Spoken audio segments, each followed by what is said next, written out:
Welcome to Channel Squared, where we connect with you, the divine, and channel here with you live. I'm Heather Marie, founder of Soulgate. And I'm Jody Lynn Craven, founder of Abundance Consciousness. And today we're talking about how to stop outsourcing your power, how to feel your feelings and move through and process everything that is going on, and how all the answers are within. Huge topic. Yeah, where do we start with this? Well, I think we should start with outsourcing our power and what that means. When we first started having this conversation about this topic, what I had noticed is myself, as well as some of the people that I now coach, what I used to do all the time was I would look to everybody outside of myself. What do you think? What do you think? What do you think I should do? Tell me what to do. Tell me what I should be doing. And I mean, it's great to get advice and guidance from other people, but there is a line where you stop trusting yourself and you're outsourcing your power and you're looking for someone else to tell you what to do and whether it's okay or not okay what you're doing. And you lose a lot by outsourcing that power. Like, you stop trusting yourself completely, or that's what happened for me. Heather, have you had this experience? Oh, absolutely. And it's funny because I have certain spiritual advisors that I utilize, coaches and whatnot. And I tend sometimes to take what they have to say to be more important, or what they say has more weight than what I deep down know to be true. So I even fall victim to this too. Because sometimes, it's easy, right? It's easy to outsource your power. It's easy to just be like, oh, that person's so connected. So, they totally know. And I'm just going to go with what they say. But I think that that's kind of a disservice to your own intuition. And, like I said, I fall victim to it too. And, I always tend to ask people for their, opinions on things. And I think it's more from a place of information gathering, differences in perspectives. And so if I ever ask you for your opinion, anybody who's watching this, just know that it doesn't mean I'm going to take it. So, I'll ask for the opinions more from an information gathering perspective so that I can come to a intelligent, thought out decision that I might be struggling with. So there's a couple different ways that you can look at it, but outsourcing your energy is really easy to do, and it's very sneaky in how it can sneak up on you, for sure. Yeah. And it's so interesting because we both are huge advocates for having a coach, surrounding yourself with good people, the tribe that you want to be a part of, and getting help with your, blind spots, having a village to help raise you up. And we still agree that that is true. And we want to make sure that you're filtering everything or funneling everything through your power, your intuition also, instead of bypassing that completely. So for me, I would do that all the time. Like, I'm trying to think of an example. Like, somebody would tell me, you gotta be at the office, the first one in the office, you got to make this many contacts, whatever, or you're not going to be successful. I would take that as like gold. Like, that is an absolute. And it's not. It worked for them and it can be effective, but it's not the only way. And sometimes there's these greater truths that are applicable to you. Like, it's not right for you to go down this path, even though this healer did it or that coach did it and it worked for them. It might not be what you need to do. Only you know that. Totally. I had a client reach out to me last year and was asking about ayahuasca. And when we were texting back and forth, and while she was asking about it, I didn't really get that it was going to be the right thing for her, but she needed to have the experience. She needed to go, she needed to have that journey. And, while I said that I don't typically recommend this because I don't think it's necessary to reach this type of connection and communication with the other side, your guides, whatever, I feel like you can receive that information without that altered state. I do think that for her, it was something that she needed to experience. And in my intuition, I picked that up and said, okay, well, I'm not going to look into it specifically for you, but I will look into the practitioner and make sure that energetically I don't see anything that could be problematic, which I did. And, it felt like it was going to be okay. And in the end, it wasn't exactly what she was hoping it was going to be. And so she's going to, experiment with some other things. And so I think that that's really important, that when we are guiding others, that when we see them trying to outsource their power, they're trying to have you make the decision for them, that you have I can't find the word I'm looking for. You have a responsibility to them to not change their free will.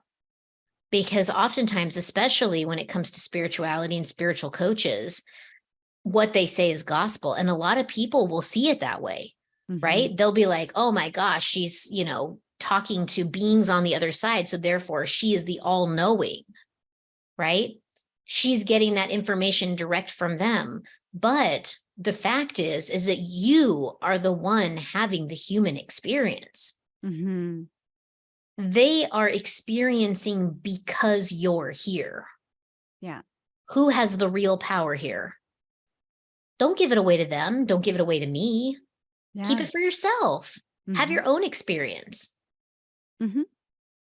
Absolutely. And I think that we often do this out of fear, like, oh, well, this person knows, this person, wouldn't lead me astray. And I'm sure they wouldn't. Like, I would never intentionally tell you to do something that I didn't think was good for you. Absolutely.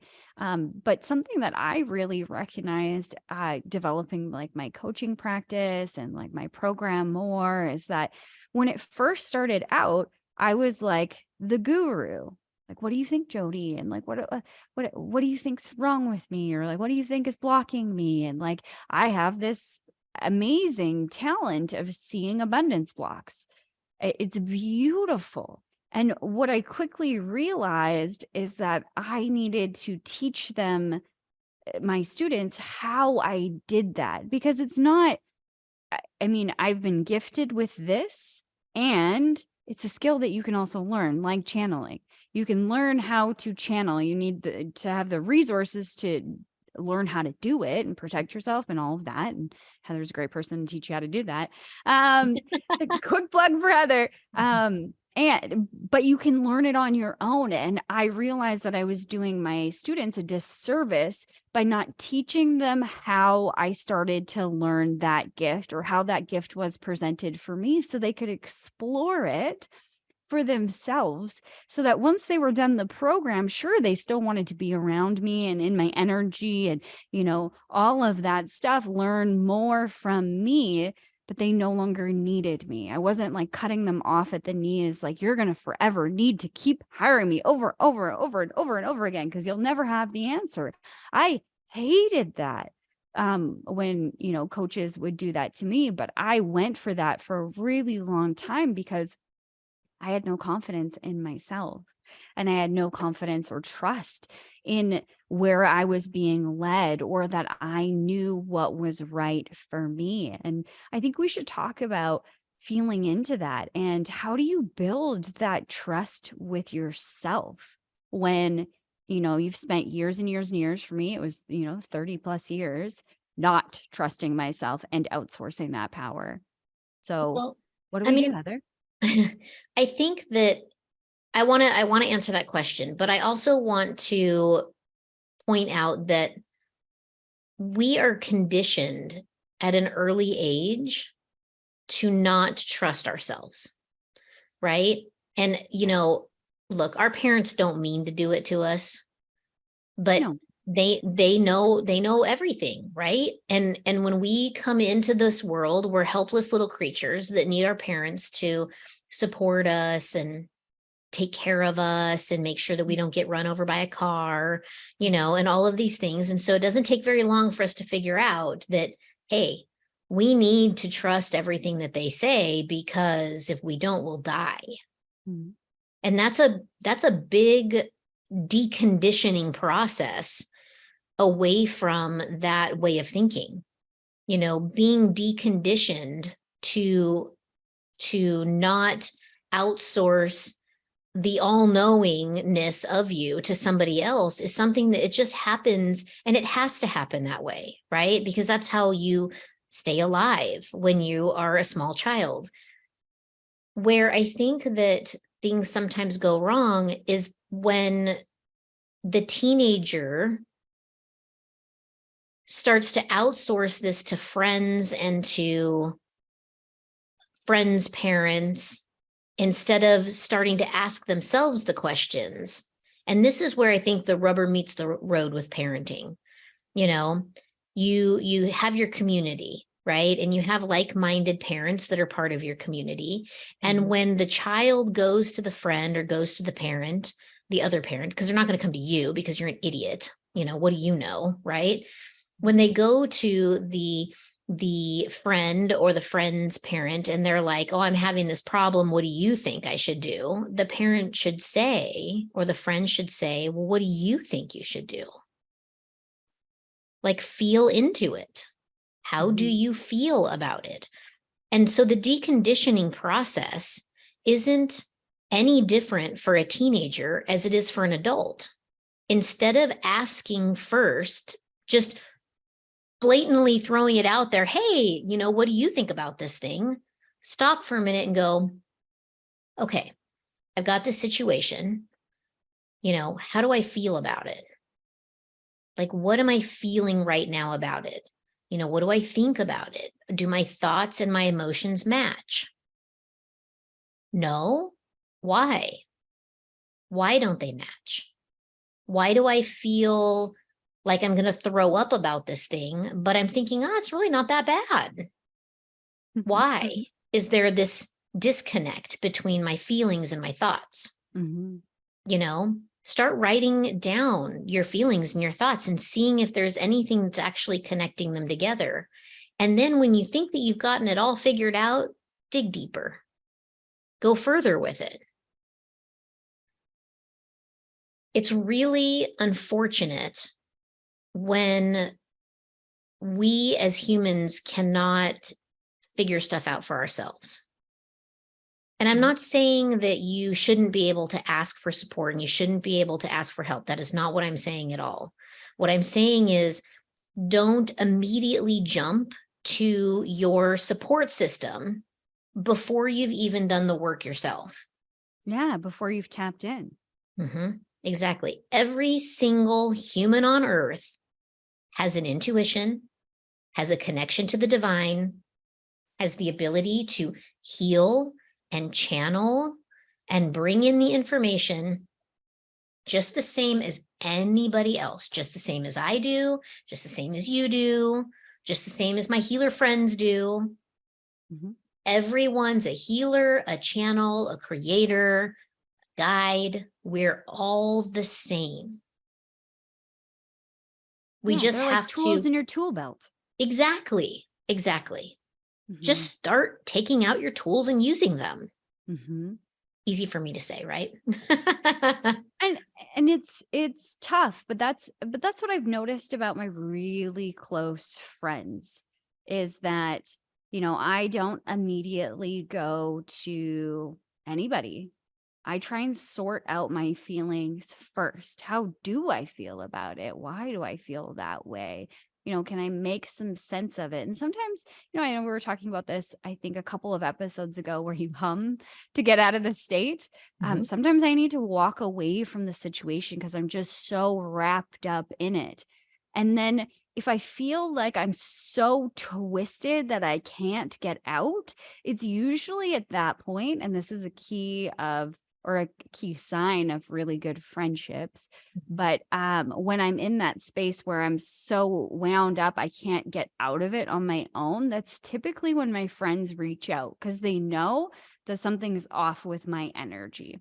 They can see it on my face. I'm a really bad liar, really bad poker player. Like, you can just see it when I don't feel my best, or I don't feel good about something. I just can't really fake it. It's written all over this face. Yeah. But that's when my friends, my best friends like you, Heather, will appear and be like, hey, do you need somebody to hold the bucket for you, to offload, somebody to just listen? And, I've appreciated that so much, that I have a space to go where I can just offload, and there's no expectation for advice. That's not, the first thing that my friends, ask of me, or I deliver to them. I always say this to you, Heather. You've said it a few different times. I will wait and I will ask Heather, and she does this to me too. Are you ready for a reframe? And I give her the space to say yes or no. Sometimes it's no. I'm not ready. I want to be in the shit. And I've done this too. Mhm. Okay, great. I respect that. When you're ready, come back to me and I'll have a reframe for you. Or, yes, I'm ready. I just can't see a perspective outside of the one that I'm stuck on that doesn't feel good for me. But doing that self-reflection first, tapping in and just getting to know yourself better. I think along with society and our conditioning is goes with that, or going with that, is the meaning making machine that we have in our mind, and how we perceive some of the things that have happened over the course of our life. For me, something simple. I already had this idea planted when I was a kid that I couldn't handle things, right? So going along with that theme, and that was also false. I was just really young, and I was trying, like, my family was trying to protect me. Okay, great, whatever. But I had that program spinning in my brain. So I was looking through the glasses of, I can't handle things and I'm not trustworthy. So growing up, when I was in high school, my dad used to send, like, me and my brother were in the same grade because he failed grade 1. And so everybody thought we were twins. We're not. We're 14 months apart, but we're still really, really close. And we look a lot alike. Put eyelashes on that man, and, like, I have a doppelganger. We look almost identical. We look very similar. And so he's a pretty man. So when we were in high school, we'd all go to all the same parties, obviously. And I remember my dad, the way that I perceived it, my dad would always send my brother with me. And that was a cue in my mind. The evidence was building. My dad doesn't trust me. I can't be trusted. Like, they're sending my brother so that, I come home. And, I had this built up in my mind. And it wasn't until like my late 20s, early 30s that I had a courageous conversation with my dad. And I brought that up, that I was learning to I was relearning to trust myself, and that I had this belief system that I was untrustworthy. And I said, one of the things that contributed to it, you'd always send Cody, with me to parties and stuff like that. And my dad, like, gave me this funny look, and he's like, wait a minute. You think I sent your brother with you to watch over you? And I was like, well, yeah, like, why else? He's like an older brother, like, he could drive, like, whatever, right? He was the older brother, older, wiser brother. It was just the perception that I had. He's like, no, no. You have this wildly inaccurate. And I'm like, what do you mean, Dad? I sent you with Cody because I knew if you were with him that he would come home safely, that you wouldn't let anything happen to him, that you would protect him, and bring him home safely, because you are the wise one. You were the level-headed one. Like, Yeah. blew my brain right out, because my perception for, 30 years or whatever was that I was irresponsible, that I wasn't trustworthy, that I couldn't be trusted, all of these things. And it was in those fleeting moments that I built the evidence. And when he said that, all the evidence, it was like the rug was pulled out from under me, that there was no evidence to support that. And I began, and I think this is an important activity, I began building evidence for myself that I am trustworthy. I have made good decisions. Not every bad decision is bad. I've done good things in my life. I am a good person. Like, I would actually build evidence lists like I was a lawyer building a case. I am a good person. Why? Because I'm nice. Because I'm level-headed. Because I can see different perspectives. I used to have these lists, and I used to remind myself, this is why you can be trusted. And when I started to work with my intuition, the more things that, like my intuition would say, go this direction. And when I would follow it, something beautiful would happen. And I'd go, see, you're listening. You can be trusted. You're being led to where you need to go. And that is a constant work and rework in life. I think, like, constant exercise, that's the word I'm looking for, because we're always moving to new heights and new levels and, strengthening that connection. But the more that I lean into following that guidance, the more evidence I have in front of my face that I'm being led exactly where I need to go. Yeah. And I really like how, when you're talking about this, you're focusing on various aspects of this deconditioning, unprogramming to give your power away, looking at how you communicate with your friends and your family. That's one of the things that I love so much about our friendship, is that, I can call you up and be like, I need you to hold the can. Like, just hold the can for me. I got to get it all out. And you'll always ask me, if I'm ready for a refill. And there's been many times when I've been like, nope, I just need to be pissed off. I just need to be cranky. I'll let you know. And there's been times when I've never come back to get that reframe. Yeah. I've just been like, no, I'm going to be mad. I'm going to be pissed off. Look, I'm a human too. And I'm stubborn, so stubborn. Triple cap, hey, but, but the thing is that, if you are coaching others, ask if they're ready for the reframe. Listen to what they have to say, and don't let them give you their power. And that's one of the things that I love so much about you, Jody, when you're working with your clients, is that you don't let them give you all their power. You help them find their way back to themselves. You ask the engaging questions that gets them thinking about what it is that they need to work through. Because, it's really easy for us to see all the little holes, right? We're like, oh, there it is. Oh, there's the thing. So obvious. So obvious, right? Yeah. And it's only obvious because, we're masterful at seeing the holes, right? Yeah, we've practiced. Exactly. And so I think that that's one of the things that's like super special about like the work that you do, is that you are able to bring people back around to stand in their own power, to explore and investigate why they're feeling the way that they're feeling. What does it all actually mean for them? And then help them to, work through it so that they can learn from it, instead of just continuously beating their head against the wall over and over and over again, not getting any answers.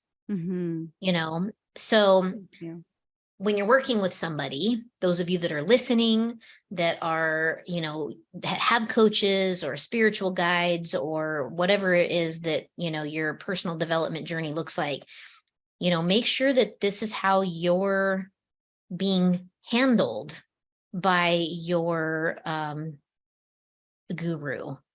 Because, if you're not learning how to stand on your own 2 feet, you're really not learning anything at all.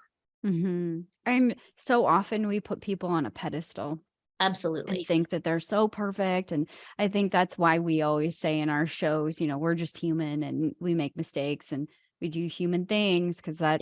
that's the truth. It's not perfection that we're striving for. It's the experience of growing.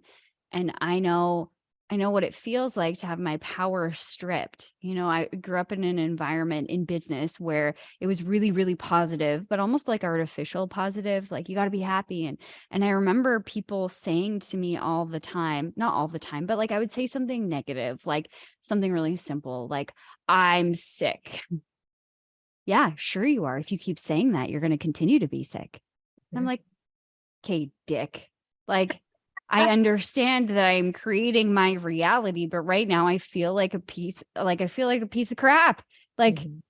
okay. And like, just jumping to that reframe, and it really bothered me because it made me feel like I was wrong for feeling the way that I feel in that moment. And your emotions, I believe our emotions are here to guide us and take us on this journey. And without them, how dull would this place be? If we had no emotion, we'd be robots. So, I mean, it's here for a reason. It's here to give us this experience that we've come here to experience. So, I mean, if you've invalidated someone's feelings in the past, let it go, brush it off. Today's a new day. You can be better, not only with other people, but with yourself. Allow yourself to feel those emotions and validate yourself, whatever it is, and give yourself that space to feel them and to go within and to choose for you, not choose what everybody else thinks is right for you, but choose for you what you know in your heart is the best thing for you. And I like to start with really small things. Like, I started with food. I started muscle testing. I started asking within, like, is this something that's going to nourish me and it's going to feel good to my tummy? Yes. Like, I would get a resounding yes. And I started building again that evidence, that practice of asking myself. And then I got better and better and better at it, that I could ask bigger and tougher questions, and I could learn to trust the information that I was being given from this heart space. 1,000,000%.